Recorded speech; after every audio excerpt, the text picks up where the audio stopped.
Hello friends, स्वागत है आपका सरस्वती क्लासेस में। मैं उमानंद दीक्षित आप सबका स्वागत करता हूँ। आज हम लोगों की वर्णमाला की आखिरी क्लास होगी। हम लोगों ने लास्ट क्लास में मुखाकृत के आधार पर स्वरों का वर्गीकरण किया था। आज हम लोग जीवा के आधार पर स्वरों को वर्गीकरण करेंगे।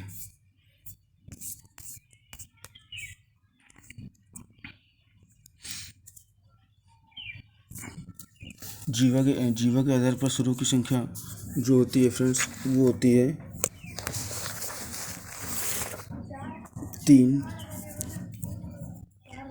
नंबर 1 अग्रस्वर, नंबर 2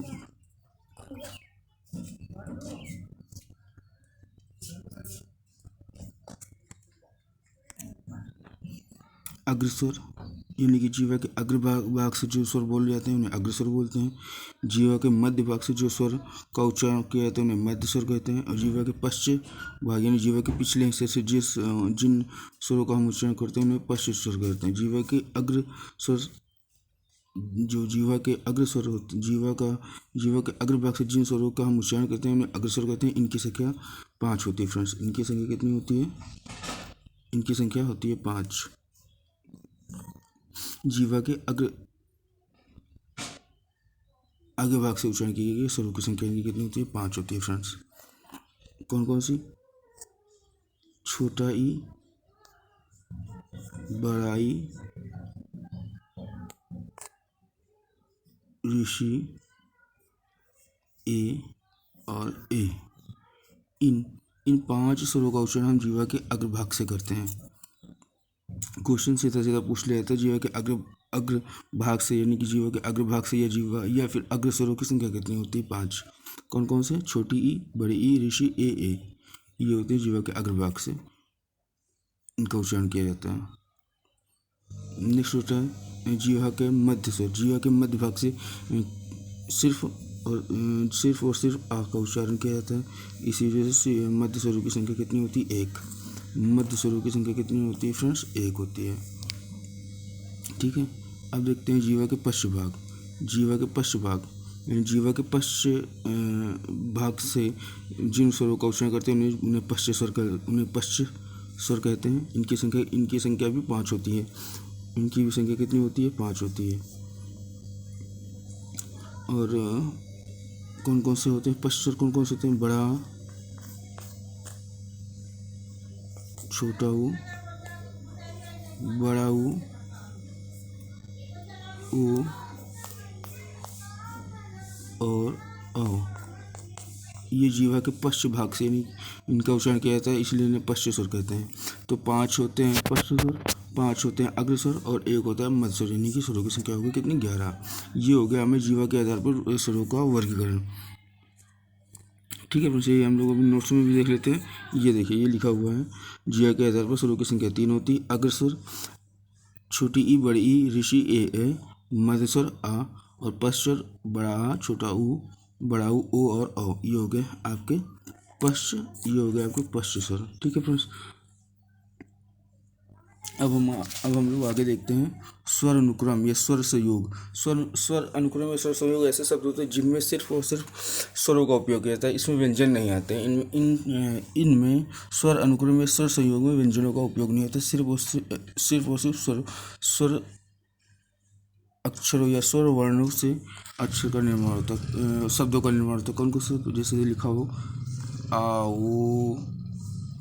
आओ शब्द क्या है आपका? स्वर अनुक्रम या स्वर संयोग। आओ, इसमें देखिए आ, बड़ा आ, ओ, ये क्या है? स्वर है, स्वरों के संयोग से बना हुआ है। ठीक है फ्रेंड्स, नेक्स्ट है आइए, आ, ई, ए। आइए, तो ये देखिए, ये शब्द भी स्वरों से बना हुआ है, केवल स्वरों से बना हुआ है, इसमें कोई व्यंजन का उपयोग नहीं हुआ है। नेक्स्ट वर्ड है आपका आई। इस तरीके से अनेक ऐसे स्वर अनुक्रम या स्वर संयोग शब्द हैं जिनमें केवल स्वरों का उपयोग होता है, व्यंजनों का उपयोग नहीं होता है। देखिए,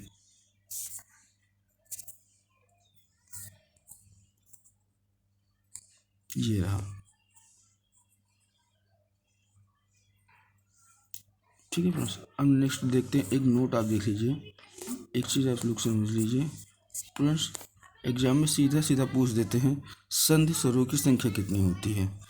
संधि स्वरों की संख्या कितनी होती है, तो फ्रेंड्स जान लीजिए संधि स्वरों की संख्या 7 होती है। संधि स्वरों की संख्या कितनी होती है, 7। ये संधि स्वर जो होते हैं, किन किन स्वरों, संधि स्वरों में कौन कौन से स्वर होते हैं फ्रेंड्स। संधि स्वर में दीर्घ स्वर, संधि स्वर में आपका दीर्घ स्वर, दीर्घ स्वर प्लस संयुक्त स्वर, प्लस संयुक्त स्वर, यानी दीर्घ स्वर प्लस संयुक्त स्वर बराबर संधि स्वर। ठीक है फ्रेंड्स, यानी संधि स्वर जो होते हैं वो उनमें से दीर्घ स्वर प्लस संयुक्त स्वर मिले होते हैं। इन दीर्घ स्वर और संयुक्त स्वर को मिलाकर ही संधि स्वर बनते हैं। दीर्घ स्वर हमने आपको बताया कौन कौन से होते हैं। दीर्घ स्वरों की संख्या कितनी होती है, 3। बड़ा, बड़ी और बड़ा ऊ, ये आपके कौन से हैं, दीर्घ स्वर हैं। ठीक है फ्रेंड्स, अब संयुक्त स्वर हमने आपको बताया था संयुक्त स्वरों की संख्या कितनी होती है। संयुक्त स्वरों की संख्या कितनी होती है, 4। ए, बड़ा ए, ओ और औ, ये होते हैं आपके संयुक्त स्वर। ये होते हैं आपके संयुक्त स्वर, इनकी संख्या कितनी होती है, 4। तो दीर्घ स्वरों की संख्या 3, संयुक्त स्वरों की संख्या 4 बराबर 7, यानी कि 7 ये क्या है, ये है आपके संधि स्वर। ठीक है फ्रेंड्स, देख लीजिए, ये देखिए संधि स्वरों की संख्या कितनी है, 7। संधि स्वर बराबर दीर्घ स्वर प्लस संयुक्त स्वर। संधि स्वर में बड़ा हाथ, बड़ी ई, बड़ा ऊ और संयुक्त स्वर में ए ओ औ। संधि स्वरों की संख्या 7 होती है, दीर्घ स्वर 3 और संयुक्त स्वर 4। 4 और 3 को जोड़ कर बना है 7। ठीक है फ्रेंड्स, तो ये हो गया आपका स्वर। यहाँ से आपके स्वरों के सारे वर्गीकरण कंप्लीट हो गए। हम लोगों ने संरचना बनावट के आधार पर स्वरों का वर्गीकरण किया।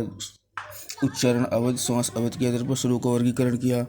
उच्चारण स्थान के आधार पर स्वरों का वर्गीकरण किया। ओष्ठाकृत के आधार पर, मुखाकृत के आधार पर, जीहा के आधार पर, तो स्वर अनुक्रम, स्वर संयोग, ये इन सारी सात प्रकार से हम लोगों ने स्वरों का वर्गीकरण किया। फ्रेंड्स बहुत ही अच्छे से देख लेना, और प्रश्न सीधा सीधा पूछ देता है एग्जाम में।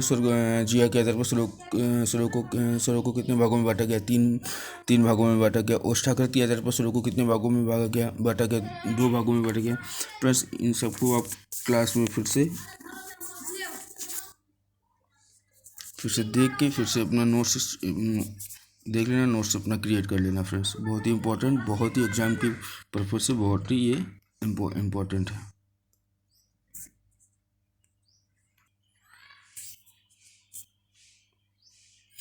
अब हम लोग देखते हैं अयोग वाह। भाई हम लोगों ने देखा था कि जब हम लोगों ने वर्णमाला का शुरुआत की थी, वर्णमाला को हम लोगों को 3 भागों में बांटा था, स्वर, अयोगवाह और व्यंजन। तो हम लोगों ने स्वर को कंप्लीट कर लिया। अब देखते हैं अयोगवाह। अयोगवाह को स्वर मिश्रित व्यंजन भी कहते हैं। अयोगवाह को स्वर मिश्रित व्यंजन भी कहते हैं। ठीक है फ्रेंड्स, इनकी संख्या 2 होती है, अनुस्वार और विसर्ग। ये होता है आ में ये अंक रखा है, ये फ्रेंड्स, यानी कि ये जो होता है चंद्रबिंदी, इसे अनुस्वार बोलते हैं फ्रेंड्स।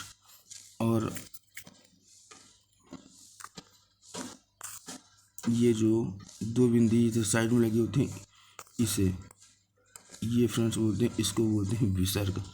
तो ये क्या होता है, अयोगवाह स्वर या स्वर मिश्रित व्यंजन को बोलते हैं। प्रश्न सीधा सीधा पूछ देता है अयोगवाह स्वरों की संख्या कितनी होती है। तो अयोगवाह स्वरों की संख्या 2 होती है। अयोगवाह स्वर कौन कौन से होते हैं फ्रेंड्स, तो अयोगवाह स्वर 2 होते हैं, आ और आहा, ये 2 होते हैं फ्रेंड्स। देखिए आप उनको अपने नोट्स में देखिए, ये देखिए, इनको स्वर मिश्रित व्यंजन भी कहते हैं। इनकी संख्या 2, आ और आहा। इसको अनुस्वार बोलते हैं। ये देखिए ऊपर बिंदी लगी हुई है, और ये विसर्ग, यानी ये जो लगा इसको क्या बोलेंगे, विसर्ग बोलेंगे। ठीक है फ्रेंड्स, अब हम लोग देखते हैं, आगे बढ़ते हैं व्यंजन।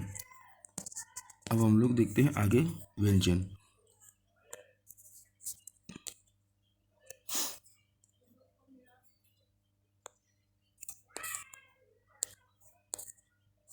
व्यंजन जो होते हैं फ्रेंड्स, व्यंजन स्वतंत्र नहीं होते, हर व्यंजन के साथ स्वर आते हैं, स्वर आते हैं। अगर व्यंजन से स्वर को हटा दिया जाए तो कभी भी यह व्यंजन अपना अर्थ प्रकट नहीं कर सकते। कैसे कैसे अर्थ नहीं प्रकट कर सकते, ऐसे अपना अर्थ नहीं प्रकट कर सकते हैं। देखिए फ्रेंड्स, जब हम लोग बोलते हैं का, यानी कि कोई भी व्यंजन जो होता है,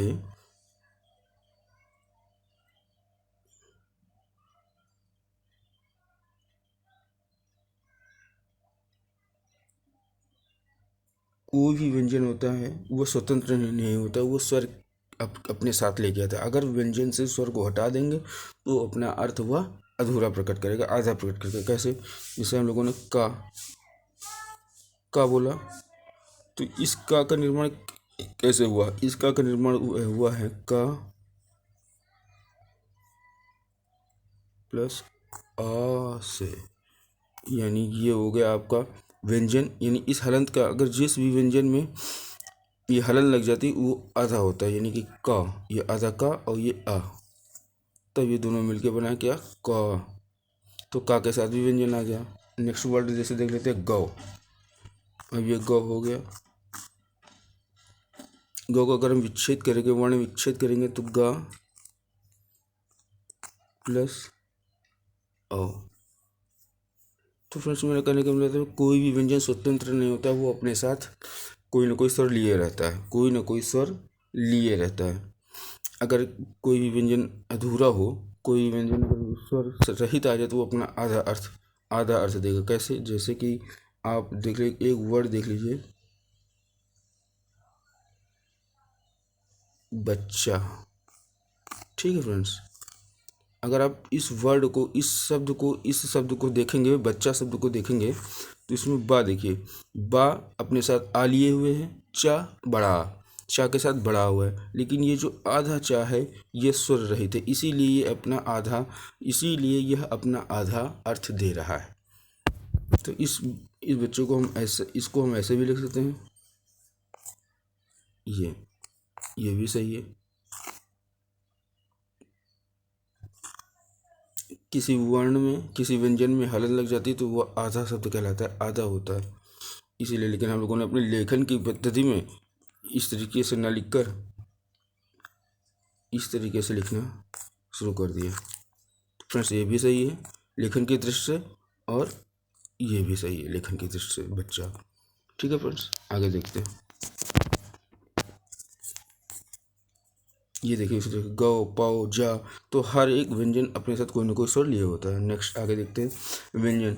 व्यंजन का जब हम वर्गीकरण करेंगे तो व्यंजन स्पर्श व्यंजन होते हैं, अंतस्थ व्यंजन होते हैं, ऊष्म, संयुक्त और द्विगुण व्यंजन होते हैं। ठीक है फ्रेंड्स, अब देखते हैं स्पर्श व्यंजन।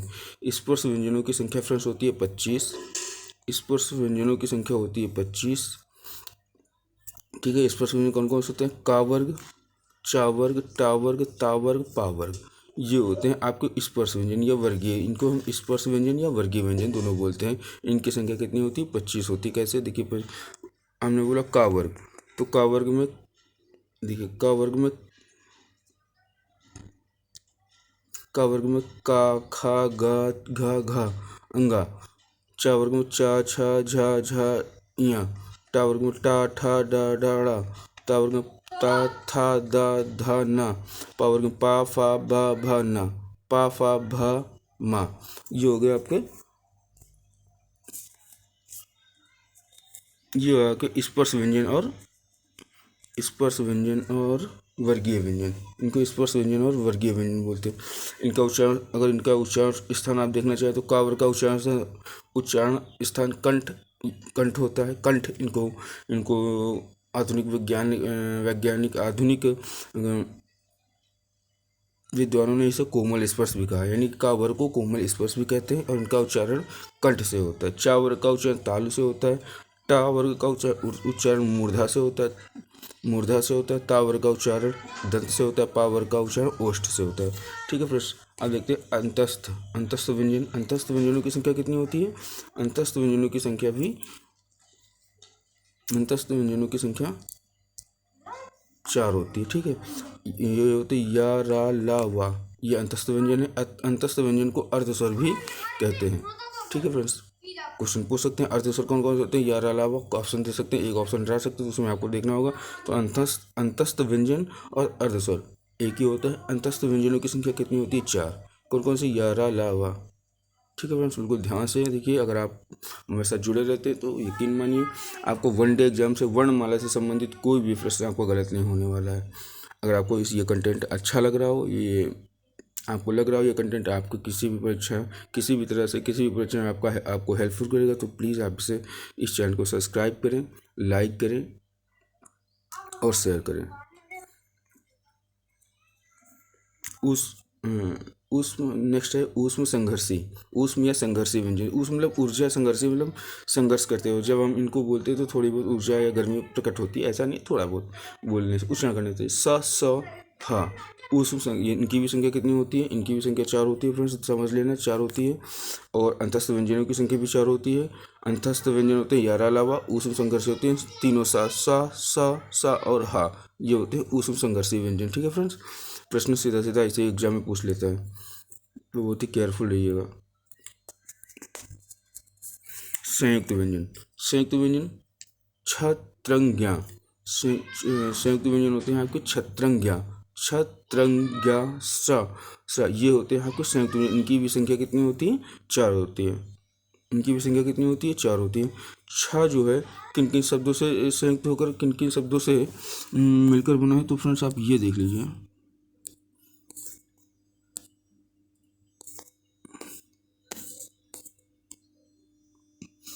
संयुक्त व्यंजन। संयुक्त व्यंजन में आपको पहला व्यंजन है छ। ठीक है, ये किन किन शब्दों से मिलकर बना है, किन किन वर्णों से, क प्लस सा से मिलकर बना है छ। ठीक है, सीधा ऐसा एग्जाम में क्वेश्चन पूछ रहा था, छ किन किन वर्णों से, किन किन व्यंजनों के संयुक्त से बना है। ऑप्शन में आपको कहीं ना कहीं ये मिल जाएगा, टिक कर देना, सीधा ऐसा क्वेश्चन बन जाता है। फिर नेक्स्ट है आपका त्र। आपका ता प्लस रा से, ता प्लस रा से मिलता है, मिलकर बनता है त्रा। नेक्स्ट आपका है ज्ञा। ज्ञा ज और इया से मिलकर बनता है ज्ञा। नेक्स्ट है आपका ये श, बनता है शा प्लस रा से। ये हो गया आपके संयुक्त व्यंजन फ्रेंड्स। ठीक है,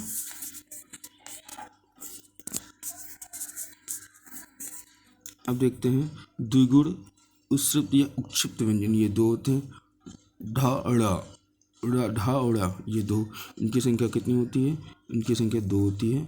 सीधा सा पूछ सकते हैं द्विगुण व्यंजन कौन से होते हैं, या उत्क्षिप्त व्यंजन कौन से होते हैं, या उत्सृप्त व्यंजन कौन से होते हैं, इनकी संख्या 2 होती है, ढा अड़ा।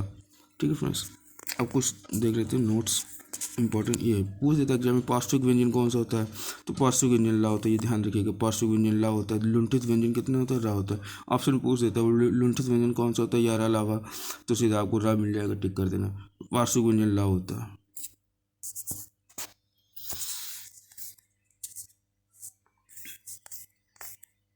नेक्स्ट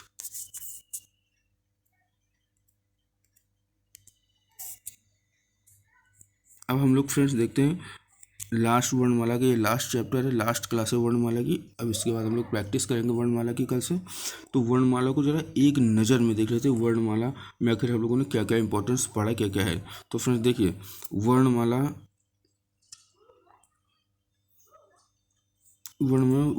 सीधा से पूछते तो स्वरों की संख्या, स्वरों की संख्या कितनी होती है फ्रेंड्स, 11। स्वरों की संख्या कितनी होती है, 11। अयोग व स्वर की संख्या कितनी होती है, 2। हमने आपको बताया था अयोग व स्वर कौन कौन से होते हैं, अभी बताए हैं, 2 होते हैं, अंग और अह, अनुस्वर और विसर्ग। तो ये उन्हें क्या बोलते हैं, अयोग व स्वर। अयोग व स्वरों की संख्या 2 होती है। अब देखो कुल स्वरों की संख्या 13 कैसे होगी, जब स्वरों की संख्या 11 है और अयोग व स्वर 2 है, तो कुल स्वरों की संख्या कितनी होगी, 13। लेकिन अगर एग्जाम में पूछा जाए स्वरों की संख्या, तो 11 ही टिक करना। ठीक है फ्रेंड्स, अब नेक्स्ट देखते हैं स्पर्शी, हमने अभी बताया आपको स्पर्शी व्यंजन, स्पर्शी व्यंजन या वर्गीय व्यंजन ये आपके 25 होते हैं। इसमें आपका क वर्ग, चा वर्ग, टा वर्ग, ता वर्ग, पा वर्ग ये आते हैं। इनकी संख्या कितनी होती है? आप 25 होती है। द्विगुण व्यंजनों की संख्या 2 होती है, हमने आपको बताया था। द्विगुण व्यंजन को उच्छिष्ट व्यंजन या उत्क्षिप्त व्यंजन भी बोलते हैं। इनकी संख्या कितनी होती है? 2 होती है। अंतस्थ व्यंजनों की संख्या, अंतस्थ व्यंजनों की संख्या 4 होती है, हमने आपको बताया था फ्रेंड्स। अंतस्थ व्यंजनों की संख्या कौन कौन से अंतस्थ व्यंजन होते हैं? या, रा, लावा, या, रा, लावा ये होते हैं अंतस्थ व्यंजन। अंतस्थ व्यंजनों की संख्या कितनी होती है? 4। ऊष्म व्यंजन की संख्या कितनी होती है? 4। मैंने आपको बताया ऊष्म व्यंजन यानी कि सा, शा, हा, तीनों सा और हा ये ऊष्म व्यंजन या संघर्षीय व्यंजन होते हैं। संयुक्त व्यंजनों की संख्या भी 4 होती है, हमने आपको बताया। छत, रंग, ज्ञा, स्रा ये संयुक्त व्यंजन होते हैं। संयुक्त व्यंजनों की संख्या 4 होती है। तो कुल वर्णों की संख्या कितनी होगी फ्रेंड्स? 52। आपने ऐड करिए 52 निकलेगा। कुल वर्णों की संख्या कितनी होगी? 52। तो ये हो गया इंपॉर्टेंट फ्रेंड्स, बिल्कुल इसको रट लीजिएगा। ये क्वेश्चन सीधा सीधा वर्णमाला से ऐसे ही पूछ देते हैं। ठीक है बस, यहाँ से वर्णमाला चैप्टर आपका यहाँ से कंप्लीट होता है। आपको अगर ये कंटेंट अच्छा लगे और आपको एग्ज़ाम में हेल्पफुल हो तो इस चैनल को सब्सक्राइब करें, लाइक करें और शेयर करें। Thanks for watching.